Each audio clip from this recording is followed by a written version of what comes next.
Rhinox. This version of Rhinox was not released in the Beast Wars series, but is more of a toy version. I actually really dig this form. Ang angas niya. This is the transmetal form of Rhinox. Kung mapapansin nyo, hindi siya purely organic. Just like other transmetal versions, this form of Rhinox has actually 3 forms. So mamaya i-review natin yan. So let us just have a quick overview and history of Rhinox. Si Rhinox is, as we all know, is a Maximal. Isa siya sa mga naunang Maximals na lumapag sa prehistoric Earth. So kasama si Rattrap, Optimus Primal, at Cheetor. If I'm not mistaken, 4 lang sila noon. As the Beast Wars series moves forward in its story, nadagdagan ng mga characters. In terms of personality and character, Rhinox is actually more of a strategist.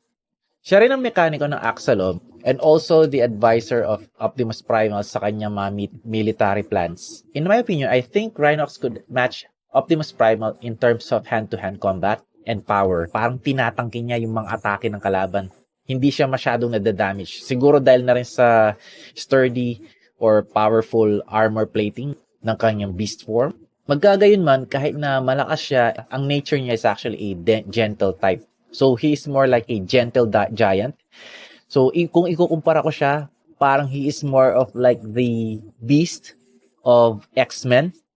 Matalino, strategist, and at the same time, loves nature and gentle as well. So, parang siya ang X-Men Beast version ng Beast Wars Transformers. So, yun nga, sa history ng Beast Wars Transformers, Rhinox did not have any transmetal form. Hindi ito nag-exist sa Beast Wars series. I'm not sure why, but perhaps dahil hindi siya natamaan ng quantum surge at that time. Kasi isa yun sa mga contributing factors para mag-transform ang isang Maximal or Predacon into a transmetal form. Rhinox is actually my favorite character in the Beast Wars series. However, dun sa continuation ng Beast Wars, which is Beast Machines Transformers, I really hated his character, I'm sorry to say.